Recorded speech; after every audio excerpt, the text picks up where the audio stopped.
വല്ല തെറ്റുണ്ടെങ്കിൽ ചെവിക്ക് പിടിച്ച് പറഞ്ഞൊരു അധികാരമുള്ള ആളുകൾ ഇവിടെ ഉണ്ട് ധൈര്യമായിട്ട്. അതുകൊണ്ട് തന്നെ പറയുന്നത് ആ ധൈര്യത്തിൽ തന്നെ ഈ വിഷയം ഇവിടെ തെരഞ്ഞെടുത്തത്. അൽഹംദുലില്ലാഹ്. അല്ലാഹു ഖബൂലാക്കട്ടെ, അല്ലാഹു ഖബൂലാക്കട്ടെ. ആമീൻ യാ റബ്ബൽ ആലമീൻ.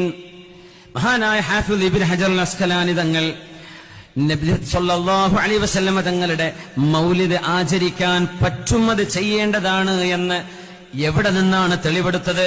മാ സബത ഫി സ്വഹീഹൈൻ അന്ന നബിയ ഖദിമൽ മദീന സല്ലല്ലാഹു അലൈഹി വസല്ലം ഫവജദൽ യഹൂദ യസൂമൂൻ യൗമ ആശൂറ. നബി തങ്ങൾ പരിശുദ്ധമായ മദീനയിലേക്ക് വന്നപ്പോൾ ജൂതന്മാർ ആശൂറ ദിവസം നോമ്പെടുക്കുകയായിരുന്നു, മുഹറം 10. ഫസഅലഹും ഫഖാലു. ശരിക്കും മനസ്സിലാക്കുക തെളിവെന്താണ്? തെളിവ് ചോദിക്കുന്നവര് ആരാ? ഇബ്നു ഹജർ അസ്ഖലാനി തങ്ങളൊക്കെ. ബുഖാരിക്ക് ശർഹ് ചെയ്ത ഏറ്റവും പ്രഗത്ഭമായ ശർഹ് ഫത്ഹുൽ ബാരിയാണ്. ഒരുപാട് ആളുകൾ ശർഹ് ചെയ്തു. ഏറ്റവും പ്രാമാണികമായ സ്വഹീഹുൽ ബുഖാരിയുടെ ഏറ്റവും പ്രാമാണികമായ വിവരണം നൽകുന്നത് മഹാനായ ഇബ്നു ഹജർ അസ്ഖലാനി തങ്ങളാണ്. അവര് പറയുന്നു, അല്ലാഹുവിന്റെ റസൂൽ മദീനയിലേക്ക് വന്നപ്പോൾ ജൂതന്മാർ നോമ്പെടുക്കുന്നത് കണ്ടു, മുഹറം 10. തങ്ങൾ ചോദിച്ചു, എന്തേ നോമ്പെടുക്കാൻ കാരണം? അവർ പറഞ്ഞു, ഹാദാ യൗമുൻ അഗ്റഖല്ലാഹു ഫീഹി ഫിർഔൻ. ഫിർഔനെ അല്ലാഹു മുക്കിക്കളഞ്ഞ ദിവസമാണിത്. വനജ്ജാ മൂസ, മൂസ നബി അല്ലാഹു രക്ഷപ്പെടുത്തിയ ദിവസമാണ്. ഫനഹ്നു നസൂമുഹു ശുക്റൻ ലില്ലാഹ്. അല്ലാഹുവിന് ശുക്റായിട്ട് ഞങ്ങൾ നോമ്പെടുക്കുകയാണ്. മഹാനായ ഹാഫിദ് ഇബ്നു ഹജർ തങ്ങൾ അൽ അസ്ഖലാനി ഈ സംഭവത്തെ ആസ്പദമാക്കി വിവരിക്കുകയാണ്. അവരാണ് വിവരിച്ചു തരേണ്ടത്, അവരാണ് മനസ്സിലാക്കി തരേണ്ടത്. ഹദീസിന്റെ ബുഖാരിയുടെ പരിഭാഷ വീട്ടിൽ കൊണ്ടുപോയി വെച്ചിട്ട് നമുക്ക് നിയമം ഉണ്ടാക്കാൻ കഴിയില്ല. നമ്മൾ ആ മനസ്സിലാക്കുന്നതല്ല നിയമം, അത് ആലിമീങ്ങൾ പറയണം. ഹാഫിദ് എന്നവർ പറയട്ടെ, ഫയുസ്തഫാദു മിൻഹു ഫിഅലു ശുക്രില്ലാഹി അലാ മാ ബിഹി ഫീ യൗമിൻ മുഅയ്യനിൻ മിൻ ഇസ്ദാഇ നിഅമത്തിൻ ഔ ദഫ്ഇ നിഖ്മ. അങ്ങനെ വന്നാൽ നമുക്കൊരു നന്മയോ ഒരു അപകടമോ സംഭവിച്ച ദിവസം ആ നന്മക്ക് ശുക്റായും അള്ളാഹു രക്ഷപ്പെട്ട അപകടത്തിന് അള്ളാഹുവിന് ചെയ്യുന്ന പ്രായശ്ചിത്തമായിട്ടും അള്ളാഹുവിന്റെ വിപത്തുകൾ തടുക്കാൻ ഉദ്ദേശിച്ചുകൊണ്ടും അള്ളാഹുവിന് നന്ദി പ്രകടനം ഏതെങ്കിലും ഒരു പ്രത്യേകമായ ദിവസം ചെയ്യുന്നതുകൊണ്ട് യാതൊരു വിരോധവുമില്ല. എല്ലാ ദിവസവും ആ ദിവസം പ്രത്യേകമായ ദിവസം വരുമ്പോൾ ഒരു നന്മ ചെയ്യുന്നത്. ഒരു ഉദാഹരണം പറയാം. എന്റെ ഒരു സുഹൃത്തുണ്ട്, തൃശ്ശൂർ ജില്ലക്കാരൻ, റഷീദ് എന്നാണ് അവരുടെ പേര്. അബുദാബിയിലുണ്ട്. ഇപ്പോൾ കേൾക്കുന്നുണ്ടോ എന്ന് എനിക്കറിയില്ല. അദ്ദേഹം ഒരു കർട്ടൻ ജോലിക്കാരനാണ്. അദ്ദേഹത്തിന്റെ ഉമ്മ ഇപ്പടുത്ത് മരിച്ചു, അനുജൻ മരിച്ചു, അവർക്കൊക്കെ പുറത്തു കൊടുക്കട്ടെ. അദ്ദേഹം ഒരു അനുഭവം പറഞ്ഞു. അദ്ദേഹം ലിഫ്റ്റ് ഒരു വീട്ടിൽ കർട്ടന്റെ പണിക്ക് ചെന്ന് ദുബൈയിൽ അബുദാബിയിലെ ഒരു വീട്ടിലെ ലിഫ്റ്റിന്റെ ഒരു ഹോൾ ഉണ്ടായിരുന്നു, കണ്ടില്ല. അറിയാതെ 3-ാം നിലയിൽ നിന്ന് ഒരൊറ്റ ചവിട്ട് ആ ഹോളിലേക്ക് നേരെ അങ്ങ് താഴെ വീണു. 3 നിലയിൽ നിന്ന് താഴേക്ക് ലിഫ്റ്റിന്റെ. അദ്ദേഹം പറയാ, എന്തോ ഒരു കാവൽ. ഞാൻ ആ 2 വയറിന്റെ ഇടയിൽ തലകുടുങ്ങി. എന്റെ ഒരു പ്രയാസം ഉണ്ടായില്ല. തല പൊട്ടി മരിക്കേണ്ട കേസാണ്. അത്രയും അപകടകരമായ സിറ്റുവേഷൻ. അദ്ദേഹം അതിന് പകരം എല്ലാ കൊല്ലവും ഒരു പശുവിനെ അറുത്തിട്ട്, പശു ആരാധകർ ഇപ്പോൾ പ്രശ്നമാക്കുമെന്നറിയില്ല, ഒരു മൂരിനെ അറുത്തിട്ട് ഒരു കാലിയെ അറുത്തിട്ട് ജനങ്ങൾക്ക് സ്വതക്കയായി മാംസം വിതരണം ചെയ്യാറുണ്ട്. ആ ചെയ്തതിന്റെ വിതരണം ഇപ്പൊ കഴിഞ്ഞ ആഴ്ച നടന്നു, ഈ കൊല്ലത്തേത്. അത് പറഞ്ഞു, എനിക്ക് അള്ളാഹു ചെയ്തൊരു നിഅമത്തല്ലേ, എന്നെ രക്ഷപ്പെടുത്തിയില്ലേ, ഞാൻ അദ്ദേഹം അങ്ങനെ ചെയ്യാണത്. അദ്ദേഹം ആ വിഷയം എന്നെ അറിയിച്ചു, അർഹരായ ആളുകളെ കിട്ടുമെന്നൊക്കെ ചോദിക്കാൻ വേണ്ടിയിട്ട്. അത് നടന്നു, ഇപ്പോൾ കഴിഞ്ഞ ആഴ്ച നടന്നു. അതിന് മാംസ വിതരണം നടത്തി 2 ആഴ്ച മുമ്പ് നടന്നു കഴിഞ്ഞു. ഓരോ കൊല്ലവും ഇബ്നു ഹജർ തങ്ങൾ ഇതാ പറഞ്ഞു, ഒരു സംഭവം നമുക്ക് നടന്നു, അതിനെ ആ കൃത്യമായ സമയം വരുമ്പോ അള്ളാഹുവിന് ശുക്ർ ചെയ്തിട്ടൊരു നന്മ ചെയ്യൽ ഒരു വിരോധമല്ല, ഒരു വിരോധവുമില്ല. وأي نعمة أعظم من نعمة بروز هذا النبي نبي الرحمة. കരുണയുടെ നബിയായ അഷ്റഫുൽ ഖൽഖ് തങ്ങൾ അല്ലാഹുവിന്റെ റസൂൽ വന്ന നിഅമത്തിനോളം വലിയൊരു നിഅമത്ത് ഉമ്മത്തിന് എന്താണുള്ളത്? അപ്പൊ നബി മരിച്ചില്ലേ? നബി വഫാത്തായ ദിവസം കൂടിയല്ലേ അത്? അതൊന്നുകൂടെ ആവർത്തിക്കുന്നു. മുമ്പ് നമ്മൾ പറഞ്ഞിട്ടുണ്ട്, വഫാത്ത് ആചരണം, ദുഃഖാചരണം എന്ന് പറയുന്നത് ശറഇൽ 3 ദിവസമാണ് ശറ അനുവദിച്ചത്. 3 ദിവസമേ ദുഃഖിച്ചിരിക്കാൻ പാടുള്ള ഒരാൾ മരിച്ചു കഴിഞ്ഞാൽ ദുഃഖ ആചരണം, ദുഃഖങ്ങൾ ഒരുപക്ഷെ കൊല്ലങ്ങളോളം നീണ്ടുവരും. പക്ഷെ ദുഃഖാചരണം, ആളുകൾ വന്ന് ആശ്വസിപ്പിക്കുന്ന ആ പരിപാടി 3 ദിവസമാണ് മഅ്സം. അത് കഴിഞ്ഞാൽ മഅ്സമില്ല. പക്ഷേ സന്തോഷത്തിന് അതിരുകൾ അല്ലാഹു വെച്ചില്ല. അതുകൊണ്ട് നബി തങ്ങളുടെ ജന്മദിനമാണ് നമ്മൾ ആഘോഷിക്കുന്നത്. അപ്പൊ മഹാന്മാരുടെ ഒക്കെ വഫാത്താണല്ലോ ആചരിക്കുക. നബി തങ്ങളുടെ ജന്മം മുബാറക്കായ ജന്മമാണ്. ഒരു മഹാനാവുന്നത് നമ്മൾ അറിയുന്നത് അവരുടെ ജീവിതം കഴിയുമ്പോഴാണ്. അവരുടെ ജീവിതത്തിലെ നന്മ ചെയ്തവർ വഫാത്താകുമ്പോഴാണ് ഒരു മഹാനെ നമ്മൾ മഹാനായി മനസ്സിലാക്കുന്നത്. അതുകൊണ്ട് നമ്മുടെ ആചരണം അവരുടെ വഫാത്താണ്. എന്നാൽ അഷ്റഫുൽ ഖൽഖ് അങ്ങനെയാണോ? നബിയെ ജീവിച്ചിരിക്കുമ്പോഴും മരിച്ചിരിക്കുമ്പോഴും അങ്ങ് തൊയ്യിബല്ലയോ നബിയെ എന്ന് ഹബീബിനെ ചുംബിച്ചിട്ട് സുത്തീകതങ്ങൾ പറഞ്ഞ വാക്കതാണ്. ഹബീബിന്റെ ജന്മം തന്നെ പുണ്യമല്ലേ? വഫാത്തും ജീവിതവും എല്ലാം അല്ലാഹു ഈ ഉമ്മത്തിന് നൽകിയ അനുഗ്രഹമല്ലേ? എല്ലാറ്റിലും അനുഗ്രഹമുണ്ടല്ലോ, എല്ലാറ്റിലും അനുഗ്രഹമുണ്ട്. ഹയാതി ഖൈറുൽ ലക്കും വവഫാതി വമമാതി ഖൈറുൽ ലക്കും. അതുകൊണ്ട് ഇമാം ബൈഹഖി തങ്ങൾ നമ്മുടെ മദ്ഹബിലെ ഇമാം ശാഫിഈ തങ്ങളെ സംബന്ധിച്ച് ഉദ്ധരിച്ചത് അൽ മുഹ്ദസാതു മിനൽ ഉമൂരി ദർബാനി, നബി തങ്ങളുടെ കാലത്തില്ലാത്തത്, സ്വഹാബിമാരുടെ കാലത്തില്ലാത്ത ബിദ്അത്ത് എന്ന് പറയുന്ന സംഗതി രണ്ടെണ്ണമുണ്ട്. ബിദ്അത്ത് ദലാലത്തുണ്ട്, എന്നാൽ ബിദ്അത്ത് ദലാലത്തുണ്ട്, എന്നാൽ ബിദ്അത്ത് മുഹ്ദസത്തുൻ ഗൈരി മദ്മൂമ, ആക്ഷേപിക്കപ്പെടാൻ പാടില്ലാത്ത എത്രയോ നന്മകൾ നബിയുടെ കാലശേഷം ഉണ്ടായിട്ടുണ്ട്. അതുകൊണ്ടാണ് ഉമർ എന്നവർ നിഅമത്തിൽ ബിദ്അത്തു ഹാദിഹി എന്ന് പറഞ്ഞത്. ഇതെല്ലാം വഇദാ കാനത് ഫലൈസ ഫീഹാ റദ്ദുൻ ലിമാ മദാ. അതുകൊണ്ട് നമ്മുടെ ആരോപിക്കുന്ന ആളുകൾ നിബിതങ്ങൾ ചെയ്തില്ലല്ലോ എന്ന് പറയുന്നത്, നിബിതങ്ങൾ ചെയ്യാത്തത് ആർക്കും ചെയ്യാൻ പാടില്ല എന്നർത്ഥമില്ല എന്ന് ആദ്യമേ നമ്മൾ ചർച്ച ചെയ്തു കഴിഞ്ഞു. അത്തർകു ലൈസ ബിഹുജ്ജത്തിൻ, ചെയ്തില്ല എന്നത് ഒരു തെളിവല്ല. ചെയ്തില്ല എന്ന് ചെയ്യാൻ പാടില്ലെന്ന്. അങ്ങനെയാണെങ്കിൽ ഇന്ന് മൈക്കുണ്ടോ? ഇത് ഉപയോഗിക്കുന്നില്ലേ? 2 ഹറമൈനുകൾ ഉപയോഗിക്കുന്നില്ലേ? ലോക മസ്ജിദുകൾ ഉപയോഗിക്കുന്നില്ലേ?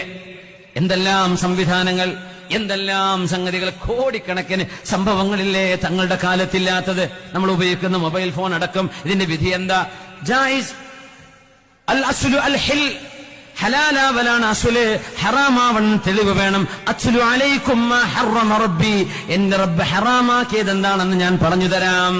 എന്താണ് അതിന്റെ അർത്ഥം? ഹലാലാണ് അസുല്, അത് ഹറാമാണെങ്കിൽ തെളിവ് വേറെ വേണം. ഇത് ചെയ്യരുതെന്ന് ആരെങ്കിലും പറഞ്ഞോ? ഇമാം സുയൂത്തി റഹ്മത്തുള്ളാഹി അലൈഹി വഅമലുൽ മൗലിദി ലൈസ ഫീഹി മുഖാലഫത്തുൻ ലികിതാബിൻ വലാ സുന്നത്തിൻ. മൗലിദ് കഴിക്കുന്നതിൽ ഖുർആനിനോ സുന്നത്തിനോ വിരുദ്ധമായി ഒന്നുമില്ല. ആര്? ഖാതിമത്തുൽ ഹുഫാൽ ഇമാം സുയൂത്തി തങ്ങൾ.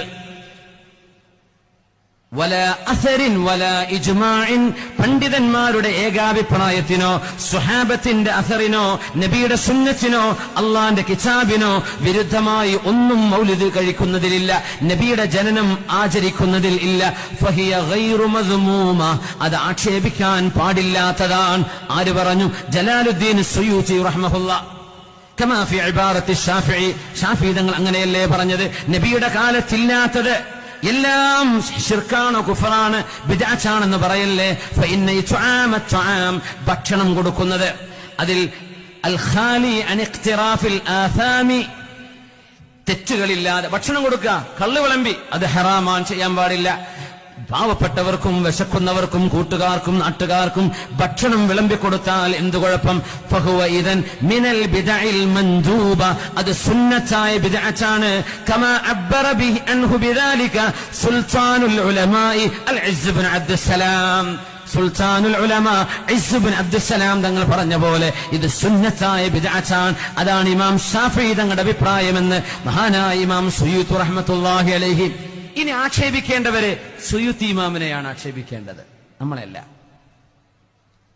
ആ ഇമാമിനെ വല്ലാൻ മാത്രം ആയിട്ടുണ്ടോ നിങ്ങൾ എന്നൊന്ന് കാണാൻ ആഗ്രഹമുണ്ട്. അത്രേ ഉള്ളൂ. നിങ്ങൾ ചെയ്യണ്ടേ? വേണ്ട. സുന്നത്തുകൾ നിർബന്ധമല്ലല്ലോ, ചെയ്യണ്ട. ചെയ്യുന്ന ആളുകൾ ഇത് ചെയ്യുമ്പോ ബിദ്അത്ത് തുടങ്ങി, കുഫ്ർ തുടങ്ങി, ശിർക്ക് തുടങ്ങി, ഇത് പറയല്ലേ ദയവ് ചെയ്ത്. നിങ്ങൾ വീട്ടിൽ പോയിട്ടിരുന്നോ, കടന്നുറങ്ങിക്കോ, ഒന്നും മിണ്ടണ്ട. നബിയെ പറ്റി ആർക്ക് പറഞ്ഞു കൊടുക്കണ്ട. റബീഉൽ അവ്വലിലും പറയില്ല, അല്ലാത്തപ്പോഴും പറയണ്ട, ഒന്നും ചെയ്യണ്ട. പക്ഷെ അത് ചെയ്യുന്നവരെ എതിർക്കരുത്, ഇത്രേ പറയാനുള്ളൂ. നിങ്ങൾ എതിർക്കണ്ട, അത്രേ ഉള്ളൂ. ആലിമീങ്ങൾക്ക് അഭിപ്രായ വ്യത്യാസങ്ങൾ ഒരുപാടുണ്ടാകാം. പക്ഷേ ഇത്തരം ആലിമീങ്ങളുടെ പ്രമാണങ്ങൾ ഉണ്ടായതിന്റെ പേരിലാണ് നമ്മളത് ചെയ്യുന്നത്. ഇമാം സുയൂത്തി തങ്ങൾ മഹാനായ ഹാഫിദ് ശംസുദ്ദീൻ ഇബ്നു ജൗസി തങ്ങളിൽ നിന്ന് മഹാനവർ കിതാബ് എഴുതിയിട്ടുണ്ട്. അർഫു തഅരീഫ് ബിൽ മൗലിദ് ശരീഫ്, ഇബ്നു ജൗസിയുടെ കിതാബ്. ഇന്നഹു സഹ, അതിൽ മഹാനവർ പറയുന്നത് നബിയുടെ മൂച്ചാപ്പ അബൂലഹബ്. ആരാണ് അബൂലഹബ്? ഖുർആനിൽ സൂറത്ത് ഇറക്കിയില്ലയോ?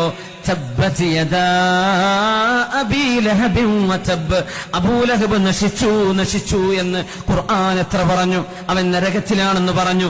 ആ അബൂലഹബിന് നാളെ അദാബ്, നാളെ നരകത്തിന്റെ ശിക്ഷയിൽ എല്ലാ തിങ്കളാഴ്ചയും അല്ലാഹു ശിക്ഷയിൽ ഇളവ് നൽകുന്നുണ്ട്. അത് സ്വഹീഹായ ഹദീസാണ്.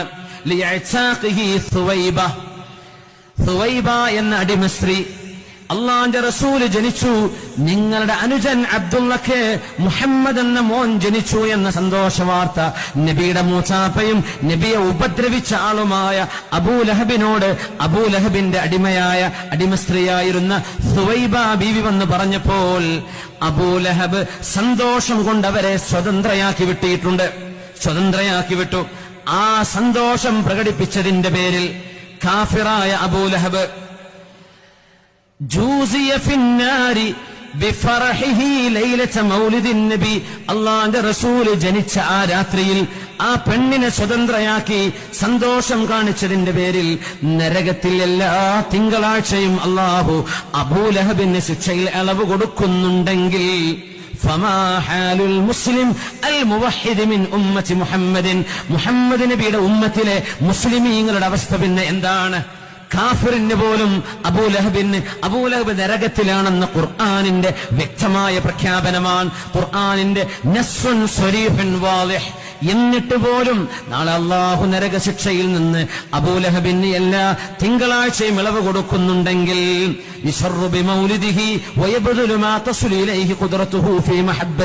നബിയെ ഇഷ്ടപ്പെടാൻ, നബിയോട് സ്നേഹം കാണിക്കാൻ പിഞ്ചുമക്കൾക്ക് റോഡരികിൽ ജ്യൂസ്, വെള്ളം, മിഠായി, മധുരം, ഭക്ഷണം ഇത് വിതരണം ചെയ്ത് മൗലായ ചൊല്ലി സ്വലാത്ത് ചൊല്ലി പോകുന്ന മക്കൾക്ക് ആ പരിപാടിയിൽ സന്തോഷത്തോടെ കൂടുമ്പോൾ എങ്ങനെയാണ് നിങ്ങൾ അതിനെ എതിർക്കുന്നത്?